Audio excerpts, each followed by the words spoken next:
good morning, and welcome to the 2020 Influential Women in Business event. I'm Julio Millar, President and CEO of the Business Report, and on behalf of our sponsors, B1 Bank, Mercedes-Benz of Baton Rouge, Kean Miller, Blue Cross Blue Shield of Louisiana, and Skincare Aesthetics of Baton Rouge, we're extremely honored that you've joined us for this virtual event. Who would have ever thought at the beginning of the year that we'd be in this state right now?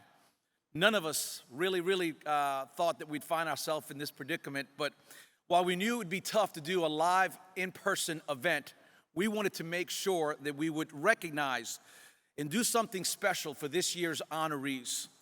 For more than 23 years, the Business Report has honored incredible women in our community who are making the Capital Region a special place to work, live, and play. They make it all look real easy. Their busy careers, their growing families, the community philanthropy, the volunteerism that they provide in our community, and somehow they balance it all with grace and humility. I want to start off this morning's event by acknowledging our amazing sponsors and partners who've made this event possible. They've been flexible, they're creative, and they continue to make a positive impact on our community. Check out a special message from 3 of our first sponsors. Check it out.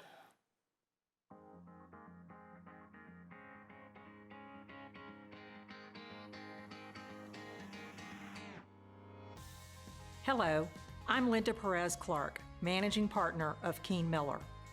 In business and in the law, diverse and inclusive teams consistently make better decisions. Diversity and inclusion in the workplace is about creating and fostering a space where people with different backgrounds and life experiences can thrive. At Kean Miller, we counsel clients from a foundation of diversity designed to produce the best result. Our 160 attorneys are committed to promoting a culture of inclusion, not only within our law firm, but in the communities where we live and work. Kean Miller has one of the highest percentages of women attorneys and women partners of any major law firm in the United States, and we rank in the top 16% nationally by the National Law Journal's Women's Scorecard. We are proud of our historical commitment to diversity and look forward to continuing that commitment for many years to come. On behalf of all the attorneys and employees of Kean Miller, please join me in congratulating today's honorees. I'm Dr. Anthony Stevens. I'm Joan Smith. And together we are Skincare Aesthetics of Baton Rouge. When I started my plastic surgery practice in 1998, I had big plans for our future, and bringing on Joan on our team as a nurse practitioner and then collaborating with her to open Skincare Aesthetics of Baton Rouge in 2009 truly catapulted our practice and gave Baton Rouge something it had been missing. Being able to treat the entire person with surgical and non-invasive methods is important to us. But unlike larger cosmetic practices, we are a tight-knit group that work closely to get to know our patients and recommend what they honestly need. Being a female-owned business, we understand the goals, needs, and expectations of the modern woman when it comes to aesthetic services. We wanted to support this year's honorees and bring awareness to some of our less invasive procedures we offer, like cool sculpting and cool tone. These treatments allow for zero downtime. Whether you're looking for a subtle change with injectables or looking to turn back time with a facelift, Dr. Stevens Plastic Surgery and Skincare Aesthetics of Baton Rouge can help you reach your goals. Congratulations to all the amazing women who make Baton Rouge business so special. Congratulations to this year's Influential Women in Business from the 2,500 employees of Blue Cross and Blue Shield of Louisiana. At Blue Cross, we experience the power of women every day. Women are the primary decision makers in healthcare, and women make up more than 70% of our workforce. I serve as the chair of the Women of Blue Employee Resource Group, where we are focused on empowerment, growth, and equity in the workplace. Thank you for serving as a role model for our Women of Blue members and for women across Louisiana. We are honored to celebrate with you today.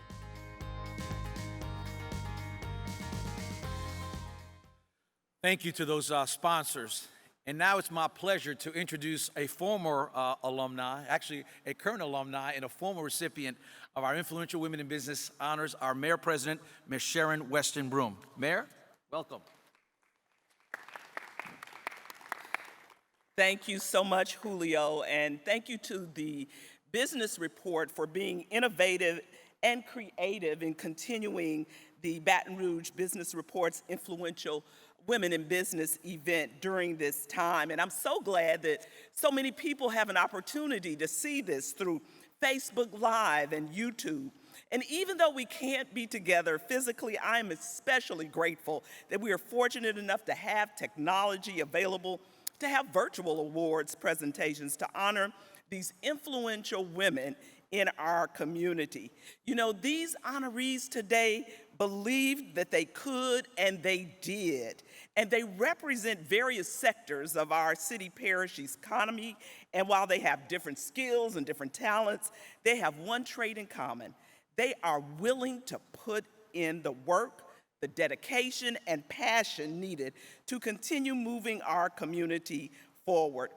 To the honorees, you may not know what exactly is before you next, but let me encourage you to step into it, step forward with courage couched in grace. I look forward to seeing how you continue to shape the future of our community. Congratulations, and God bless you.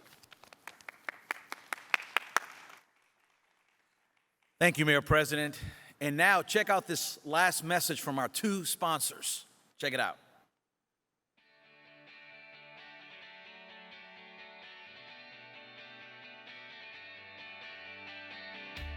Good afternoon. I'm Heather Romer, Director of Corporate Governance and President of B1 Foundation.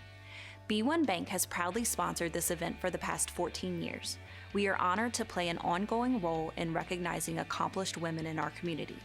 Like today's honorees, we are committed to helping our communities prosper. In 2019, we developed an employee volunteer program to support our community nonprofits, and this year we will be launching the B1 Foundation to further support our economic development and financial and academic education initiatives. The foundation will also oversee our employee support programs, which provide scholarships and financial assistance during times of hardship. Our continued investment in our communities is just one of the many factors that has earned us the designation of the #1 bank in Louisiana by Forbes magazine. With $4 billion in assets, serving 69,000 individuals, and operating 48 full-service banking centers across Louisiana and Texas, we continue to live our mission and invest in companies, communities, and entrepreneurs just like you. We are working every day to turn your vision into reality. Congratulations to today's honorees. Congratulations to this year's Women in Business honorees. This is our 5th year as a sponsor, and we always look forward to celebrating you, the nominees. We know that women accomplish incredible things, not just in business, but in all aspects of their lives. In honor of the women at Mercedes-Benz of Baton Rouge, we thought we'd share some of their amazing achievements. Meet Jessica. She's earning her master's in Leadership and Human Resources Development at LSU and manages our Business Development Center. This is Lindsay. She's our title clerk, and she's taking night classes to earn her fostering certification. Lindsay recently won our organization's Dream Contest, and she plans to use the proceeds to foster children in the Baton Rouge community. This is Ayana. She's one of our service advisors, and she just finished her first semester at LSU in chemical engineering. These are just a few of the women who make a difference at our company and in our community. We're so grateful for what you are doing to improve the Capital Region. Thank you from all of us at Mercedes-Benz of Baton Rouge.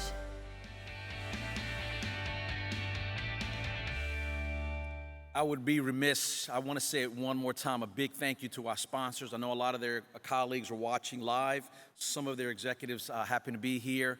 But when we first talked about pivoting and changing the concept up, all of them jumped on board. They were concerned with the safety of the community, and they wanted to be creative and supported us 100% to be able to honor today's honorees. So it's my pleasure. It's showtime. And we're ready to honor this year's class. It's my pleasure to introduce our editorial director, Ms. Penny Font, who's going to take it from here. Showtime. Come on, Penny.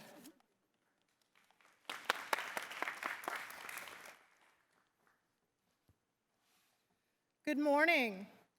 We're excited that all of you have joined us to honor these amazing women who are having a positive impact on our community. And let me give you a sense of just how significant their impact is. One of our honorees is helping families cope with pediatric cancer. Another played a key role in the Herculean task of moving 31,000 LSU students to a remote learning environment in the wake of a pandemic. Another is building a network of comprehensive counseling, legal, and advocacy services to adult and child survivors of sexual violence. And a fourth has broken 2 century-mark milestones. She's the first female plant manager at the ExxonMobil Baton Rouge refinery and the first female chair of the Louisiana Mid-Continent Oil and Gas Association. Let's meet them. Our first honoree was pretty much raised on community service. Her father, Ernest Dutch Racheal, was the first African-American mayor of New Orleans, and a consistent refrain from her mother was, "Get involved. You can't stand on the sidelines. You have to be a part of change. If you support something, other people will too." Those aren't just words. Her involvement in the Arts Council of Greater Baton Rouge helped bring dance and jazz to inner-city children with the help of celebrity Debbie Allen. Her time as the first female chair of the Downtown Development District brought about the opening of the Shaw Center for the Arts, the Hilton Capitol Center, the Crest Building, and many other projects that have turned the tide for the city's urban core.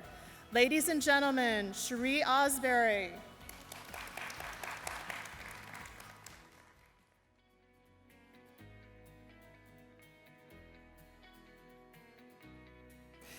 When her 8-year-old daughter, Bella, passed away, this honoree made a decision to channel her incredible emotions into making things better for others, and she certainly has done that. The Bella Bowman Foundation she and her husband founded funds research initiatives for pediatric brain cancer, hosts the annual Bella's Ball to grow support for the cause, Bella's Royal Celebration to spread awareness about pediatric cancer, also published a children's book, Bella and the Red Bird, aimed at helping families with children newly diagnosed with cancer and the friends and relatives who support them. At Our Lady of the Lake Children's Hospital, she opened Bella's Room for children facing terminal illness and the Bella Bowman Foundation Playroom for all patients, and formed One Louisiana Now to provide personal protective equipment to healthcare workers fighting the COVID-19 pandemic. Now, her focus is on Bella's House, where children can receive end-of-life care and their parents can find bereavement support.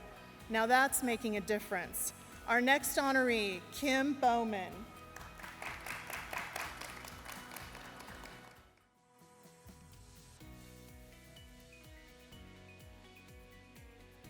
Even as universities nationwide see more cuts to public funding and a pandemic poses threats to enrollment at those universities, our next honoree insists she has never been more optimistic about LSU than she is now. Now that's optimism.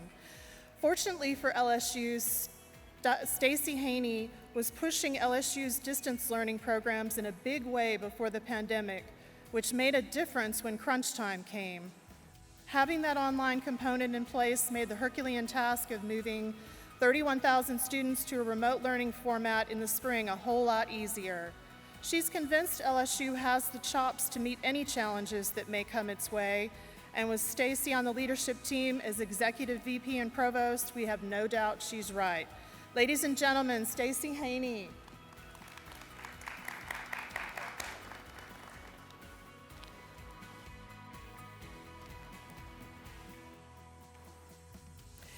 Eight years ago, our next honoree started small, just her and one other full-time staff member working as a small division in the East Baton Rouge Parish District Attorney's Office, meeting rape survivors at local hospitals. Fast forward to 2020, and Sexual Trauma Awareness and Response, or STAR, is now a 45-person team across locations in Baton Rouge, New Orleans, and Alexandria. Today, it provides comprehensive counseling, legal and advocacy services to adult and child survivors of sexual violence, and provides public education on how to prevent it, including workplace training. We have Racheal Hebert to thank for that. Come on up here, Racheal.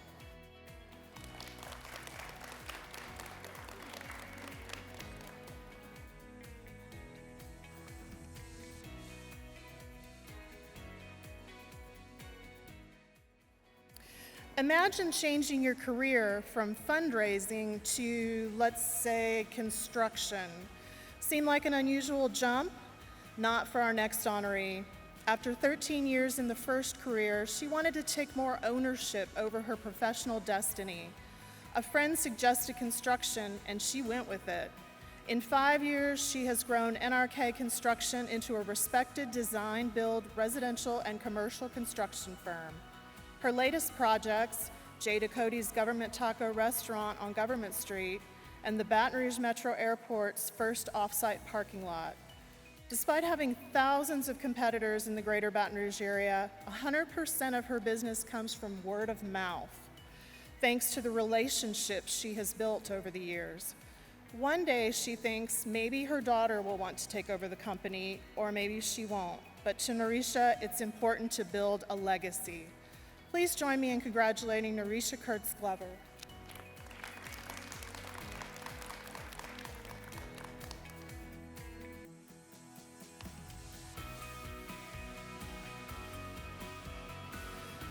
Gloria Moncada has had a lot of firsts in her career. She was the first in her family to graduate from college. She was the first female technical manager at an ExxonMobil refinery in California, the first female operations manager of the Exxon refinery in Singapore, the first female manager of the refinery in Baton Rouge, and the first female chair of the Louisiana Mid-Continent Oil and Gas Association. Not bad for someone who was raised in a traditional household where the only talk of college centered around her brother. Gloria went on to graduate from Drexel University, earning her Bachelor's of Science degree in Chemical Engineering, and the rest, as they say, is history. Unfortunately, Gloria is unable to join us here this morning, but we congratulate her.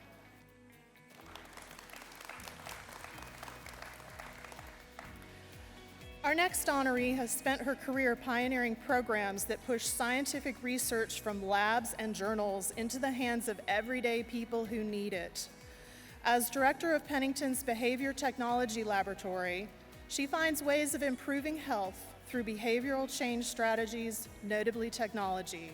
She spent years developing and testing e-health technologies that were ahead of their time, including programs that help keep Army troops and NCAA athletes functioning at their optimum, both physically and mentally. Earlier this year, she led the launch of the Pennington Diabetes Clinic. It's a model for treatment of obesity and diabetes, costly conditions that affect communities across the globe. And the goal is to scale that approach and expand its application beyond Louisiana. Impressive. Let me introduce Tiffany Stewart.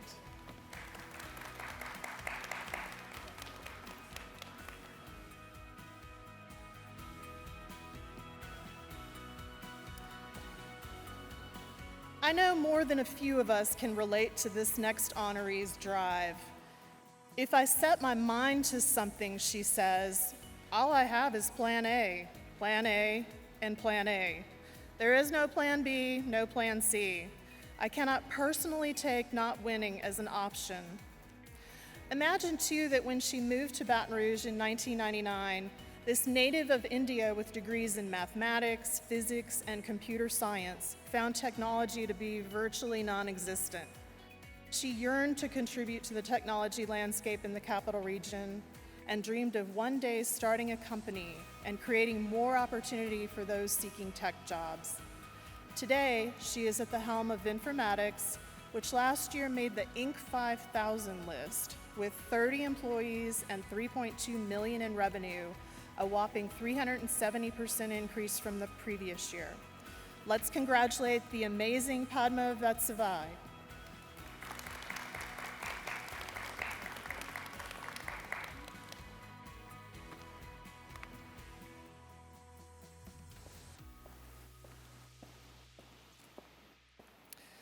Ladies and gentlemen, our 2020 Influential Women in Business.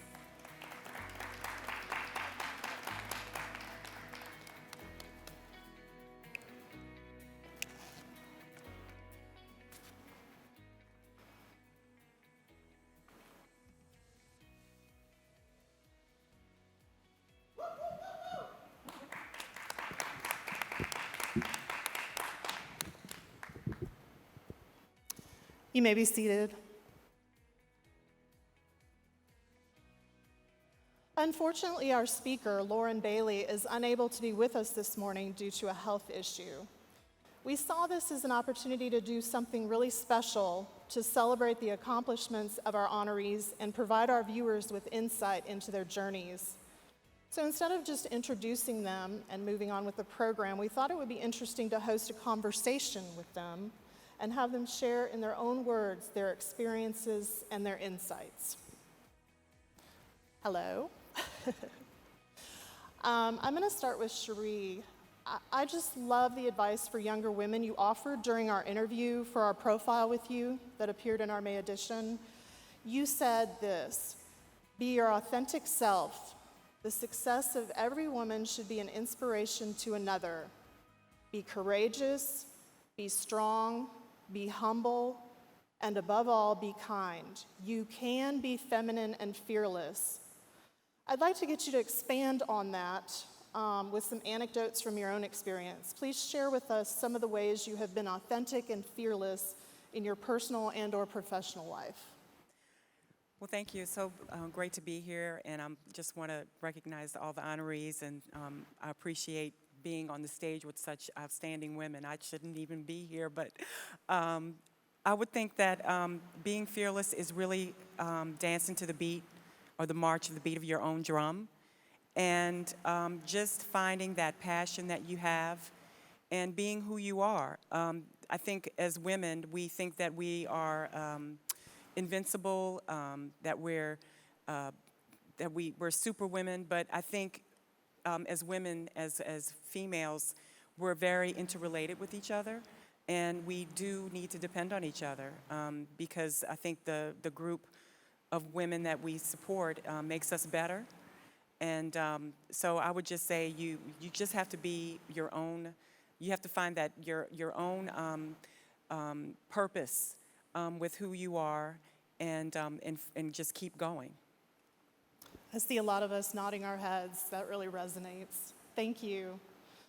Norisha, there are so many interesting elements to your personal story that it was a challenge deciding on just one question to ask here. I love, for example, that you have a core group of local businesswomen in a variety of fields that you rely on for advice. We could also tackle the challenges that you face in your chosen industry. But what I want to talk about is that after a 13-year career change, or career in fundraising, you wanted a career change, something that would allow you to take more ownership over your professional destiny. You said this: what I want women to see in me is that they are not beholden to whatever their current job is. You can take whatever your skills and strengths are and transition them to whatever works for you. Do you get the sense that a lot of women are held back from doing just that? And how did you overcome your own fear and move forward? Thank you for asking. So in terms of do I feel like women feel like they're being held back, I think that does happen. I think sometimes women are held back by individuals who they work for, but it's also that women are often held back by their own limitations that they put on themselves. And for some of us, it's both of those things. And so I think it is important for us to recognize what is that we can and cannot control. We can't control other people holding us back, but we can control the limitations that we decide to put upon ourselves. And so with that, I'm asking women to think about what their strengths are, what are the things that they are wanting to do, to knock those excuses out of the way and to forge a path forward. Now, are we going to do that with absolutely no fear? I use fear to fuel me. So even when I started my construction business, I have bills to pay at the end of the day. And so I use that fear to make sure that I'm working hard every single day to, not just accomplish something for my clients, but also to make sure that I'm a contributing partner to my household. So the fear never goes away. Let it fuel you. And then use your strengths that you have to also be a part of that fuel to create a path for yourself. I love it. Thank you. Racheal, I was really truly struck by the explosive growth of STAR in the past 6 years. The organization's history reads more like a fast-growing company than a nonprofit, really. And it comes at a time when so many nonprofits are finding it harder and harder to get those dollars to support their missions. When you saw the need for and started STAR as a small division in the EBR District Attorney's Office, did you ever foresee yourself as essentially a nonprofit entrepreneur, growing to that team that we talked about earlier and offering fee-based training services for for-profit companies? And when you look back, two-part question, when you look back, how might you describe the impact you're having in the lives of women now? Thank you. You know, I started with a vision and I didn't really know where it would go. I started with the idea that I wanted to make change and I wanted to make a difference. And every step along the way, I found helpers and I found supporters, whether that was District Attorney Hiller Moore believing in me, funders, certainly the survivors we serve. And so I let that be the guiding light. And I think when I look back on it now about the impact I have as a leader of STAR and as STAR as an amazing organization, I feel so proud of the work we've done, given the adversity of the challenge of what we deal with, and given the growing climate of, you know, COVID, this pandemic, how that's affecting our survivors. And so I really feel proud that we keep moving forward and keep figuring it out. Great. You've done a great job. Kim, the foundation that you and your husband started has done so much in the community. We talked about all of that earlier, the Bella's Royal Celebration to teach children about philanthropy, Bella's Room, the Foundation Playroom at OLL Children's Hospital. Your next big project is Bella's House, a place for children to receive end-of-life care and for their parents to receive bereavement support. Tell us how you envision it and what kind of timeline do you have for that? Well, you know, Bella's House has always been a long-term goal. When my husband and I started the foundation from day one 8 years ago, and it is definitely a dream of ours that it's going to become a reality. When you talk about timelines, especially right now during the epidemic in our country, it's something that changes every day. So for us, we just know that this is going to be a reality. It's all in God's plans, and we just have to be patient and trust that this is going to be in the time that He wants us to have this. For Bella's House, though, the thing that we would like to create is a freestanding space that families can come for palliative and end-of-life care and just create those wonderful memories that you will have for a lifetime, just as we did with Bella's last 10 days of her life. Yeah, thank you so much. Tiffany, as part of our Influential Women in Business celebration, we had a webcast this morning with 5 former honorees focused on resilience. You would have been the perfect panelist for that. Discovering what makes people physically and mentally resilient, but also developing tools and programs for us to become healthier and more resilient, both mentally and physically, have been an underlying focus of your research for more than 2 decades. I'm guessing you're the go-to person on the topic. Share with us what have been some of your most meaningful findings and what observations you now see as people are faced with myriad issues unfolding in 2020. Thank you for that question. For the past 20 years, I have worked with our U.S. military and Army soldiers, and I will tell you that working alongside my military colleagues for that time has been a truly humbling experience, and it has shaped my perspective profoundly on what resilience really is. We've been on repeated deployments since 9/11, and that protracted deployment and combat stressors really challenged the resilience of our well-trained soldiers and their family members. And what it boils down to at its core is learning how to thrive in perpetual uncertainty.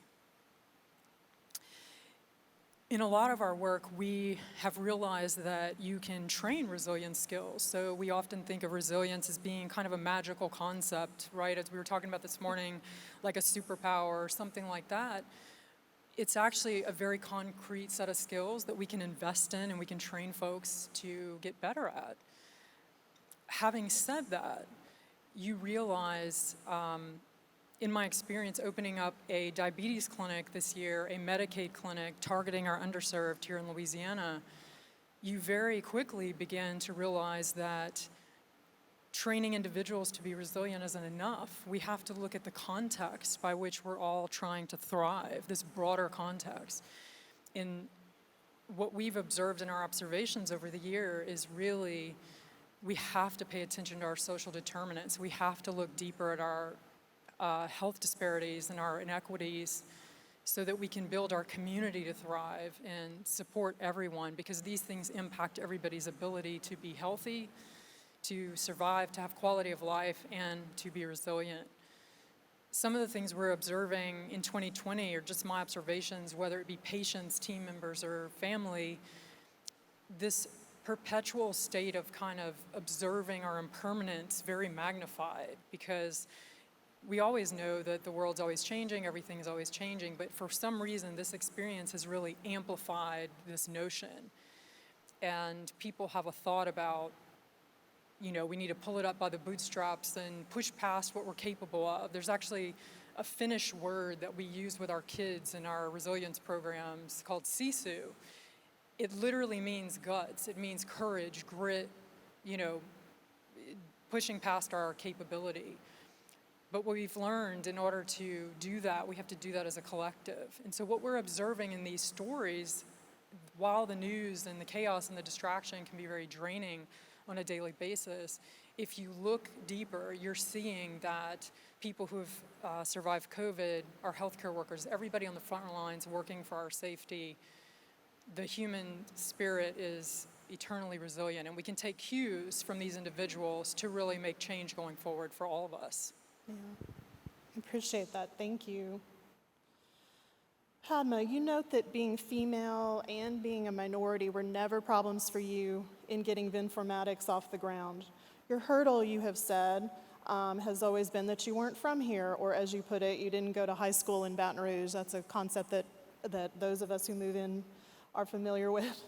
Last year, though, Vinformatix made the Inc. 5000, as we mentioned earlier, that magazine's annual list of the 5,000 most successful companies in the nation. It would seem you have overcome that hurdle that you mentioned, so how did you do that? That's a great question. Because I was originally not from here, you know, this isn't Louisiana accent. I didn't have a strong local network to build on, so we had to be very resourceful when I launched Vinformatix. And we had to get really good at being rejected. That meant knocking on a lot of doors that didn't open, and I had to develop thick skin, learn to adjust, pivot, and keep pushing forward. That, I would say, has been the recipe for our success so far. So every misstep that we had, every lost opportunity, every unsuccessful effort, we had to look at it, we had to learn from it, we had to adjust accordingly, we had to pivot as needed, and we had to march forward. Yeah. Eventually, we developed strategic partnerships with strong local companies, and we built a reputation through the great work we did with them. Of course, when the connections that we did have, we were able to leverage at the time, especially in healthcare, through my previous job and my husband's work as a physician. Our very first product was MedSonic, a federally certified electronic health record system that we built from scratch, tailored for primary care physicians. We did some really good work there, and it actually won Technology Product of the Year. And that gave us a solid foundation to build on. And speaking of MedSonic, another critical factor is passion. We're geeks, we're problem solvers, we love a good challenge, and we get an unreasonable amount of nerdy satisfaction designing and building elegant software solutions that are exciting for end users. And what we do is software development, and it is very much a team sport. And I'm fortunate to be surrounded by a team of A players at Vinformatix and a roster of clients that have trusted us to bring their vision to life. And lastly, I'm sure this is a common saying, passion is built on purpose. So our success has been driven by a strong desire to be a good force for our community. And my particular interest is in bringing federal projects and dollars to support the rich talent that we have right here in Baton Rouge. And for example, HHS, if you take Health and Human Services, it is one of the larger federal healthcare umbrella organization that has divisions such as CDC, CMS, NIH, among others. And HHS alone supports about 17,000 federal contracts. We do not have one Louisiana company as a prime contractor for one of these contracts. And we're focused on changing that. And I have a special commitment to creating opportunities and resources for ambitious young women that have a passion for technology. Thank you. Thank you, and congratulations on your success. Stacy, in our interview with you for your profile that appeared in the May edition of Business Report, you said that the hardest lesson you have learned is that not everyone will agree with every decision you make, but it is your job as a leader to make them. Not making a decision, you said, is making a decision, and a bad way to do it. I can imagine that there are virtually unlimited opinions on a university campus. Talk to us about how you have honed your decision-making and how you work in that setting to get buy-in, knowing that even so, not everyone will agree with you. Thank you, Penny. And let me also echo Cheri. It's such a joy and such an honor to be here today with these incredibly accomplished women. I will say first, surround yourself with incredibly bright, talented people. And I, of course, have a luxury working at an institution of higher education, especially a flagship, top-tier, research-intensive, SEC-loving institution like LSU, and there is no shortage of brilliant people. I truly believe, have the strongest leadership team in my 30 years at LSU. Yes, time flies when you're having fun. And if you're going to have the strongest leadership team ever, doing it during a pandemic is a really good time. But then you also need to leverage that expertise. So it's also, I think, critical to tap those individuals and that leadership team, but also our student government leadership, our staff senate, our faculty senate. We have phenomenally committed, dedicated individuals there as well. And gather that feedback and then help to form your decision, and also empower those people to challenge your thinking. They should feel comfortable letting you know they disagree with you. Once the decision is made, it's a collective decision for us to help it to be successful. Now, I will say that the pace of decision making has been exacerbated during this pandemic, as well as the uncertainty within which you have to make decisions. But at the end of the day, you've got to own the decision. And I would also just echo that if it turns out to be a mistake, be willing to pivot. I think sometimes we want to double down on the mistake, which just exacerbates it. So it's certainly, again, a privilege to work with incredibly talented people who help you gather information to make the best decision that you can. Thank you so much. I want to pose a question to the full panel. Let's start with Racheal. What two pieces of advice would you give yourself at the age of 25 or to other women at the beginning of their careers, and why? The first piece of advice would be to get comfortable being uncomfortable. Because just like Stacia was saying, you know, you have to be a decision maker, and not everyone will agree, and you'll be challenged a lot as a leader. And so being able to be comfortable in that discomfort is key. The second piece of advice is to learn to trust your gut. You know, as an up-and-coming young leader, I was given so much feedback and so much advice, and some of it was competing advice. And so learning your own internal compass about which way you want to go as a leader, I think, is a critical thing to learn. Thank you. Cheri? Very simple.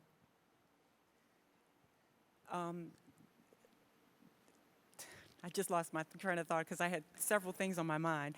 But the first thing is not to be concerned with what other people say, and what they think and say about you behind your back is none of your business. And just to make sure that you are following your own path. I think as a young woman, as you're formulating your own purpose and your own your career path, you always are concerned about what other people may think, and you're trying to make the right decision because first, you're a woman. Secondly, you're African American. Third, you're in a male-dominated environment. So I think basically is just to really push forward with who you are and not worry about what the naysayers and the haters think, basically. I think as a young woman, you are concerned about what others think.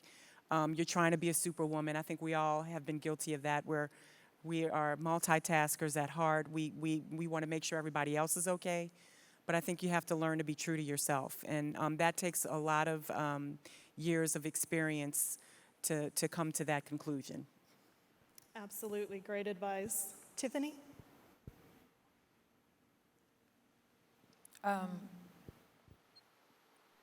The first thing is, I think I might have already said this, but the first thing is don't think you can't be what you can't see.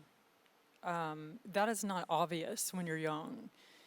There's a structure and a kind of a path laid out for what you perceive to be the metrics of success or that path. But somebody's got to be first. So that could be you, that could be me. And there's a fair amount of creativity to that inroad to success. So that's the first thing I would say. The second thing, and it's probably taken me 20 years to come to this wisdom for myself, but a rewarding career really is built on, I think, what you care about. So a lot of times, maybe we're focused on what we enjoy, or maybe we are focused on other things, maybe something we're good at. But finding the deeper purpose and having that as your center focus through the hardest days, through the most joyous days, that's even better, really eliminates the distraction and the chaos and keeps you on path. I like it, thank you. Padma? I think my first one is not fear failure. My first advice is to not fear failure. I think when you do not fear failure, it gives you the power to try new things, to experiment, and explore opportunities that you would otherwise not. And that will help you learn and grow and find the path. The second one would be building a really good support system. When you have your wins, you have your support system to celebrate with, and when you have a setback, you can rely on the support system to help you bounce back. Great, thank you. Norisha? Yes, so the first one that I would actually say is start a retirement account. When you get your first job, it doesn't matter if you're putting $25 or $50 in it, start the retirement account because you can never get the time back. But what that also does for you as a woman is that when you are later in your career and you're having to make tough choices, whether that is about whether you're going to decide to pull back from work because you're deciding to prioritize family, or you're deciding that you're going to pivot and start a new business, having the strength of having a retirement account and some sort of financial security sometimes makes those decisions a little bit easier. The second thing that I would say is refine a skill set. I think a lot of times women struggle to figure out what to do next because they don't understand their value because they're not confident in what their skill set is. A lot of times we say, I want this particular job, or I want to work for this organization, and we get there and we're not pleased because there's a misalignment. So if you focus on developing what your strengths are and understanding what your values are, then I think it allows you to better align with the work, what you're going to have in terms of your next steps. It allows you to be a better negotiator. It just brings a wealth of things with it, but you've got to know what it is and work hard to strengthen that so that you know the value that you're bringing to an organization. Absolutely, great advice. Kim. I really liked this question because I think that all of us on this panel could write a really amazing book on how to talk to someone when they're 25 for their future. The things that I would tell myself or anyone else that was turning 25 about their future is to know that there's only one life that we get and live it to its fullest. To definitely not let fear get in the way of what your plan is. Secondly, I would say that there are going to be a lot of bumps in the roads, and to be very flexible in those bumps and know that there is a bigger plan out there for you, and that you have to trust and listen and look for all those signs to get you where you're going to be going. Thank you. I have a few more questions I'm going to pose to just select panelists. Tiffany, we are experiencing a period in history that really challenges resilience for many of us.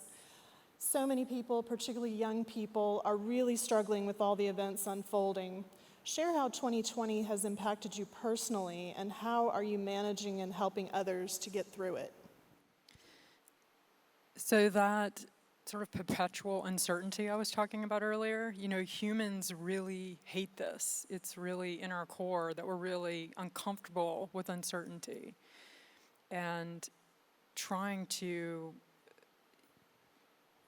look to all of the things that usually help us, routines, school, work, social connections, those things have really been disrupted during this time.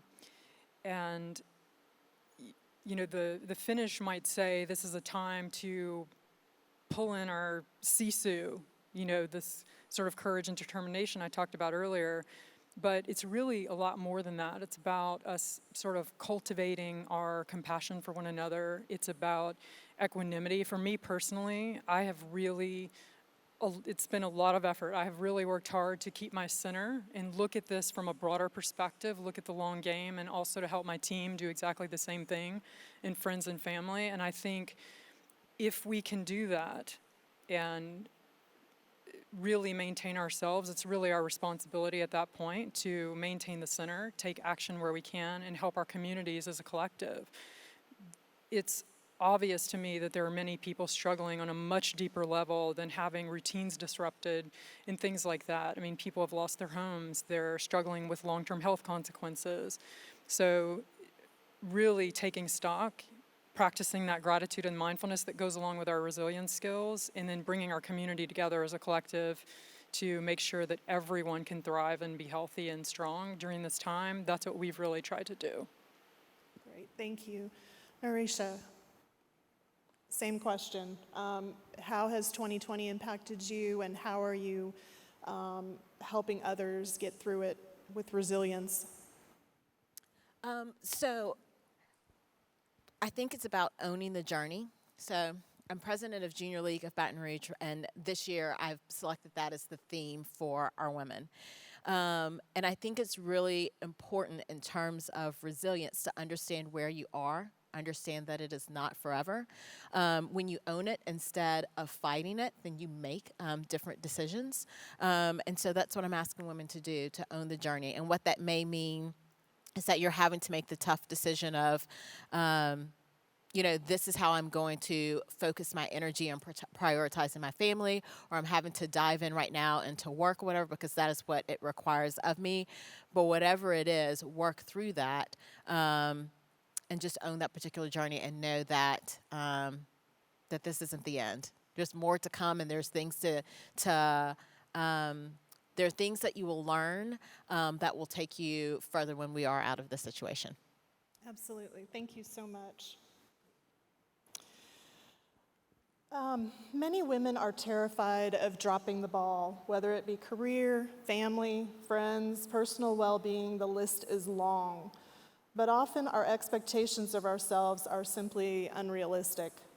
How do you personally decide what's really worthy of your time, Kim? Well, I am a list maker, and if I don't get everything done at the end of my list at the end of the day, that is hard for me. But the things that, the two things I could say that would be worthy of my time would be, one is when, first and foremost, my family is most important, and that's who I like to spend my time with. But it's not so much the quantity of the time I spend with them, it's the quality. Putting that phone down, closing that computer, just really zoning in and what that my family members and those very important friends need from me to give them my time. Another thing would be, I believe that we as women have to give ourselves a guilt-free time every day, either if it's 5 minutes or an hour, but guilt-free knowing that you are doing something good for yourself, giving you yourself that time, allowing you to have that time, so therefore you can be there for those other, family members and important coworkers and people that need you the most. Thank you. Racheal, what about you? How do you decide what's worthy of your time? I think that when it comes to time, I'm full of passion for community. And I make time for my family, my friends, and people that are important to me in my life. But I really do believe in work-life integration. I think the idea of balance is really hard, and especially for people in leadership positions. So instead of having to make choices, I just figure out ways to use my time efficiently and figure out, what's the best way that I can do this. Thank you. Well, this has been a very inspirational conversation, so thank you all for sharing your thoughts.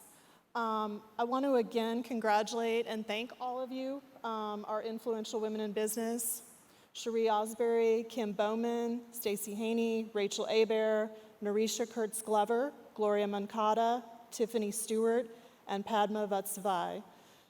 And I want to thank our audience for joining us today for this celebration.